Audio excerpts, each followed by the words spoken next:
There are only a handful of places left on Earth where humans and animals live in complete harmony. In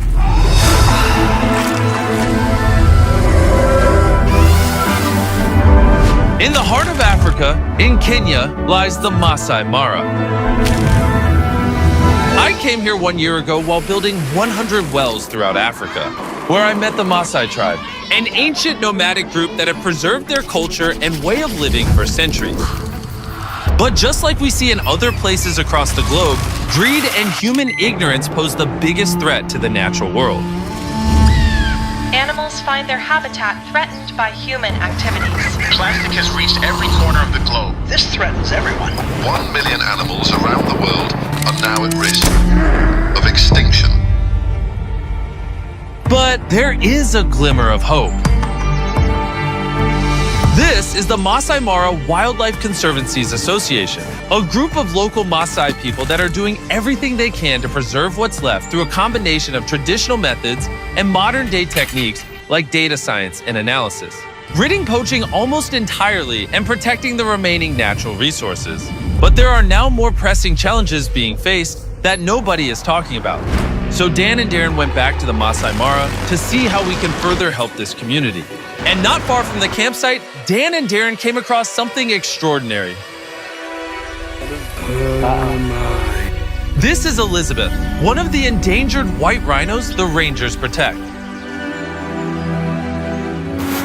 What a beautiful animal. It's unbelievable. The power, you can feel it. 27 years you've been with these animals. Yeah. So they're like children to you. Yes.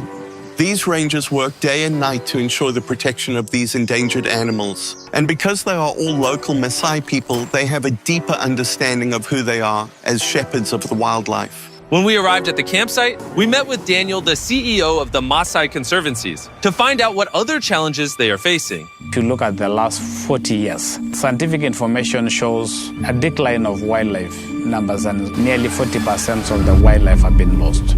And this was as a result of habitat destructions in particular. The downfall in the Mara all started 60 years ago when the land was divided and given to the Maasai people for private ownership. This led to investors buying the land for development and exploitation of resources.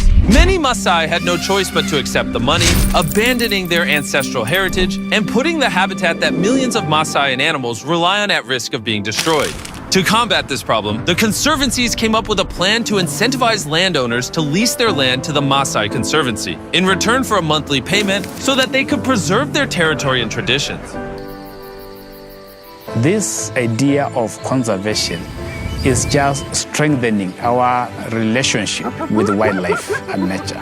That those people who are considered as custodians of wild animals are now benefiting. In the last 18 years, more than 24 conservancies have been formed in the Maasai Mara, allowing for the Maasai tribe and wildlife to flourish together.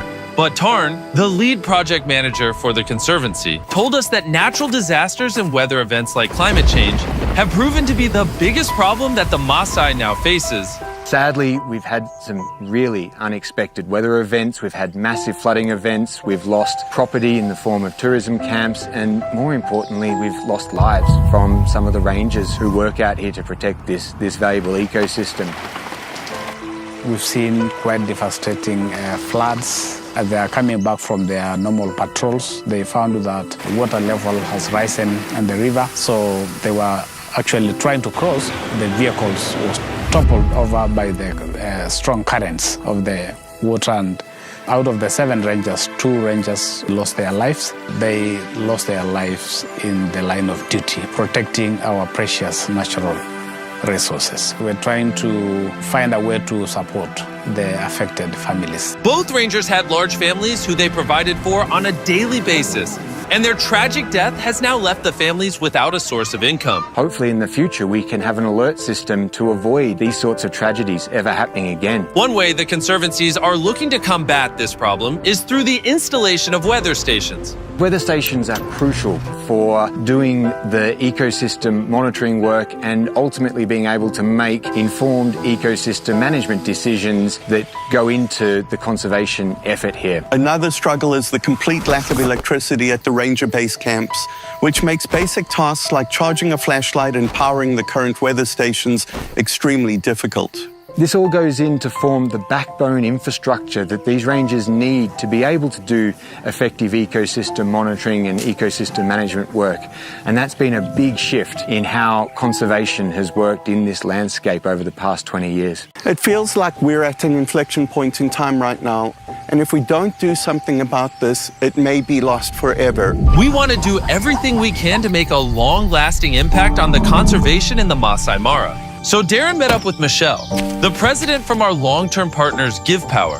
They have been working with the conservancies in generating clean energy for the rangers.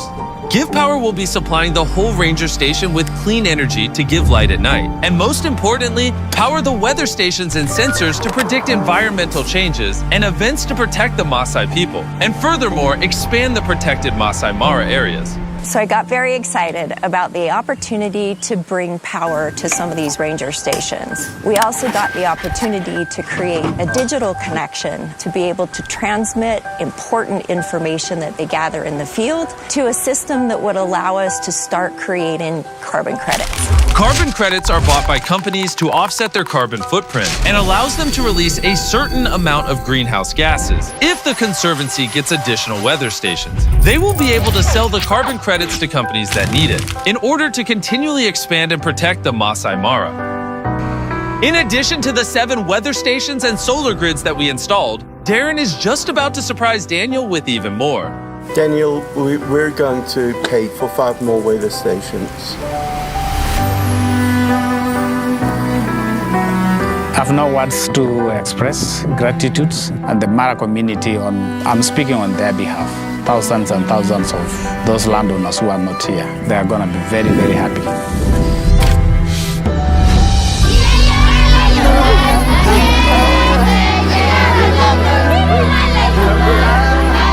Thanks to all the work that has been done on this project. This will make it possible for the rangers to be well equipped for their fight to protect the wildlife. The conservancies will also be able to generate their own income from the carbon projects, allowing for enough funds to lease out more lands. That will provide larger areas for the wildlife to thrive, as well as offer the Maasai people the opportunity to live as they have done for centuries.